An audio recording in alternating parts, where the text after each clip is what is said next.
会跟我讲说，我想学唱歌，我想找老师，我都会回说，其实你唱得很棒，天分啊也比我好太多了，只是不晓得正确的练习方式而已。常常也听身边的朋友讲一些技巧或者是经验，通常都是一知半解啦。那毕竟大家的身体结构啊，只有你我最清楚。在还没打好基础的情况下，拜托，先不要乱花钱去找老师学。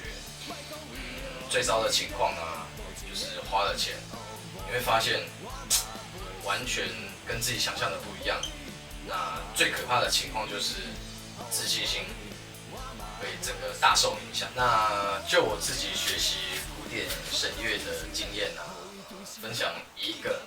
简单的发声练习，那就是带着愉悦的心情用来发声，从低到高，再从高到低，接着唱一首自己熟悉的歌曲，比如在这边我用小蜜蜂的话就是。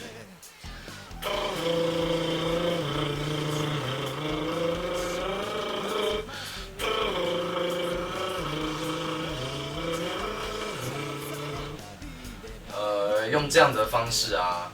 除了可以保护自己的声带以外，更可以将自己熟睡的身体活络起来。以上就是简单的发声练习啦。5月1号我会办一场主唱回春交流会，那欢迎各位有兴趣的朋友啊，可以一起参与，大家彼此交流一些经验吧，借此我也会分享过去学习古典声乐的正确练习方式给大家。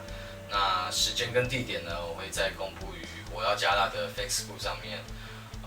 那我们5月1号见喽，拜拜。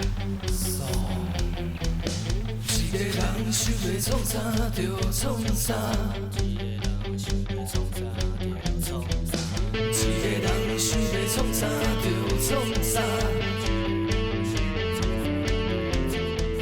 一个人想要创啥就